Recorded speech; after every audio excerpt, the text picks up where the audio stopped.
윤석열 검사 탄핵 청문회 했었는데 한번 보셨으면 저도 한번 보긴 다 봤는데 어땠습니까? 사람들이 좀 뭐 중요 증인들은 빠졌지만 또 필요한 사람 나온 것 같기도 하고요. 어떻게 보셨습니까? 일단 장시호 씨가 사실은 본인 성격 같았으면 나왔을 거예요. 네. 근데 누군가 못 나가게 한 것 같아요. 제가 볼 때는 보인다는 거죠. 본인은 그런 말을 하고 싶었어요. 답답해했고 나는 진실을 뭐 얘기하겠다 이런 스타일인데 누군가 못 나가게 한 것 같고 불출석 사유서도 내지 않았다고 하더라고요. 근데 그날 이제 사실은 뭐 일부 기자와 대부분 안 나왔잖아요. 뭐 김영철 검사는 당연히 본인도 안 나왔고요. 근데 아쉬운 거는 변희재 대표 나왔으면 좋았을 텐데. 저도 뭐 얘기를 자꾸 계속 왜 안 나온지 모르겠어요. 변희재 대표가 내용들 많이 알고 있고 자료도 많이 갖고 있는데 강진구 기자는 나왔더라고요. 나와서. 근데 뭐 변희재 대표는 아무래도 태블릿 쪽이고 이 사건은 뭐 태블릿보다는 다른 쪽에 장시호랑 김영철 검사랑 관계고 그 와중에 위증 교사를 하고 이런 부분들이 그 부분에 초점이 문제되겠죠. 자, 특히 좀 문제되는 게 오빠 이렇게 장시호가 김영철 검사한테 김스타 그러면서 오빠 그러면서 가장 문제되는 게 이거예요. 허위 증언 연습을 시켰다 이 부분이거든요. 뭐 특히 이재용 당시 재판 이런 등등해서. 근데 이게 지금 드러났다고 봐야 됩니까? 어떻게 청문회 과정에서 어떻게 봐야 됩니까? 그러니까 이 사건이 알려진 게 장시호 씨 친구 이모 씨의 그 녹음 파일이잖아요. 녹음 파일이 있고 제가 알기로는 그 이재용 회장의 프로포폴 그 투약에 대해서 제보 자체를 장시호 측에서 한 걸로 처음에 알고 있어요. 그거 맞습니까? 그걸 준 거죠. 그러니까 줬다고 이제 그렇게 거기 통화 내용에도 나오는데, 근데 중요한 것은 뭐 위증교사 의혹이나 여러 가지가 있잖아요. 근데 제가 볼 때는 이게 되게 신빙성이 있다고 보는 게 저는 장시호 씨와 만나거나 계속 연락을 해왔고 근데 최근에 갑자기 전화번호 바꾸고 없어졌습니다. 외국에 갔다고 하던데요. 바꾸고 잠수를 탔어요. 그 전까지 계속 저랑 연락을 했었는데 저는 이게 이 김영철 검사를 비롯한 여러 사람들 이 신빙성이 있다고 봐요. 왜냐하면 장시호 씨가 일반인이 알 수 없는 정보를 저한테 여러 번 얘기한 적도 있고 검사나 그 윗사람 알 수 있는 것들을 얘기했다는 거죠. 그러니까 예를 들면 작년 1월에 김성태 그 쌍방울 김성태 회장이 도피에 있다가 잡혔잖아요. 근데 필리핀에서 체포됐다는 걸 저한테 얘기하더라고요. 아무도 모르는데요. 그래갖고 그걸 어떻게 하냐 그랬더니 아무튼 체포됐고 곧 들어올 거야. 그러니까 예를 들면 봉지욱의 취재를 내가 도와줄 수 있고 알려줄 수 있어. 그래갖고 넉 달 뒤에 5월 달에 제가 만났어요. 물어봤어. 그런 걸 어떻게 하는 거야? 그러니까 뭐 오빠들 얘기를 하더라고요. 오빠들이라고 해요. 그냥 자기가 친한 검사들, 수사관들을 오빠들이라고 하는 것 같아요. 그래갖고 자기가 많이 여러 곳에 알고 있다는 게 사실은 좀 이분이 과시하는 측면이 없지 않습니다. 과장하고 과시하는 측면이 분명히 있는데 허풍이 있긴 있다. 근데 아예 백지에서 아무것도 없는 걸. 이거는 또 다른 얘기긴 한데 이종호 씨도 마찬가지예요. 제가 사기꾼들 많이 직업상 보면 0에서 하는 사람은 드물어요. 1에서 5나 10을 만들 수 있죠. 장시호 씨도 그렇다는 거죠. 과장은 있으나 없는 이야기를 지어낸 것은 아니다라는 것이고 저는 결정적으로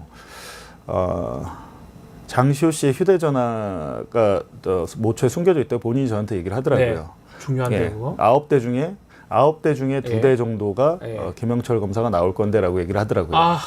그러니까 제가 볼 땐 지금 수사하고 있잖아요. 김영철 검사 고소해서 경찰이 지금 하고 있습니다. 근데 강제 수사 안 하잖아요. 윤석열 대통령의 명예훼손 수사는 광범위한 통신 사찰과 압수수색을 해놓고 뭐 몇만 명을 지금 우리가 몇천 명 최소 몇천 명 몇만 명 하는데 김영철 검사 그 수사에 아주 기본적인 거. 그러니까 이 김영철 검사 이 사건은 간단해요. 장시호 이거 전화기 하면 끝나요 그냥.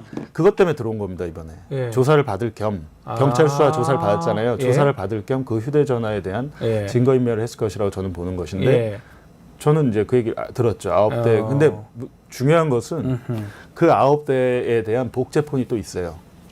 그런 것들이 갖고 있을 것이다. 아니요, 다른 사람이 다른 사람 갖고 있을 것이다. 외부에 있기 때문에 복제된 것이 증거로 쓰일 수는 뭐 있는지는 모르겠지만 복제된 폰이라고 해서 만들어진 건 아니잖아요. 증거는 분명히 남아 있다라는 거죠. 그 내용이 지금 청문회에서 공개된 거는 뭐 오빠, 오케이.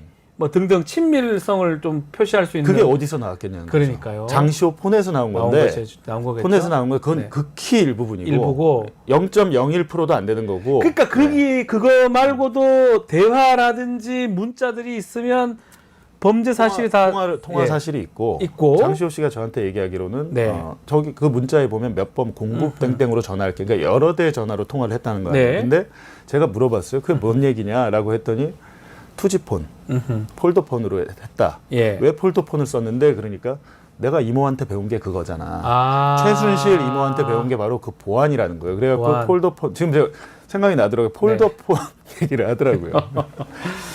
자, 결국 또 본론으로 다시 돌아와서 지금 민주당이 김영철 검사의 탄핵 사유는 사실은 이 장시호하고 부적절한 관계, 뭔가 봐주고 기밀 유출하고 등등의 얘기인 거잖아요.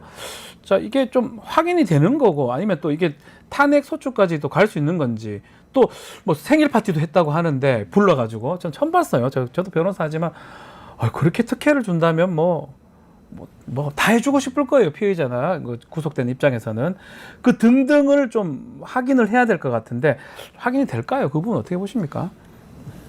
그러니까 그 장시호 휴대전화에 있겠죠. 전화를 그거를 본인이 없앴다 하더라도 뭐 복잡한 편이 있고 저는 제가 알고 있는 사건은 또 별건이 있습니다. 다른 또 사건이 있어요? 또 있어요? 장시호 씨의 별도의 형사 사건에 네. 김영철 검사가 뭐 약간 개입된 정황 예. 그런 문자 메시지 같은 게 있더라고요.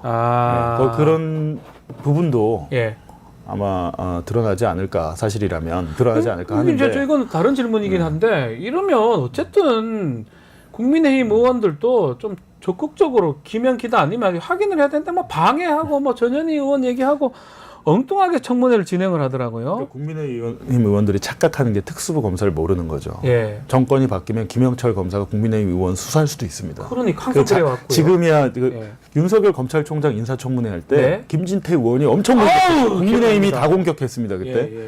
근데 지금 같은 편이 돼 있잖아요. 그렇죠. 정권이 바뀌면 또 어떻게 될지 모르는데 그 생리를 국민의힘 의원들이 모르는 거죠. 그래요. 그래서 하여튼 알겠습니다. 구치소 검증에서 확인한 세부 사항을 말씀드리겠습니다. 첫째, 2018년 2월 11일 장시호 아들의 생일날 장시호가 특검 1112호에 출정한 기록을 확인했습니다. 이는 정다은 증인이 생일 파티 사진을 보았다라는 증언의 신빙성을 더하는 기록입니다. 김영철 검사는 이때는 이미 대검으로 자리를 옮긴 후라며 변명을 하고 있으나 어느 누구도 생일 파티의 장소가 김영철 검사실이라고 한 적이 없었습니다. 이제 특검 1112호가 누구의 사무실인지 확인해야 할 것입니다. 장시호의 1심이 끝나고 항소심 진행 중에도 특검과 서울중앙지검에 하루가 멀다 하고 출정을 시켰습니다. 특검에 13회, 중앙지검에 3회 출정을 나갔습니다. 이미 기소한 순간 수사가 끝났음에도 피고인을 불러 수사한다는 것은 있을 수 없는 일이며 있어서도 안 되는 일일 것입니다. 쓸데없이 이미 1심 선고가 난 장시호를 수차례 특검과 중앙지검에 부른 이유를 검찰이 밝혀야 할 것입니다. 이를 밝히지 못하는 것은 장시호에게 황제수감 특혜를 준 것으로밖에 볼 수 없고 이는 명백하게 직권을 남용한 것으로 탄핵 사유에 해당한다고 보여집니다.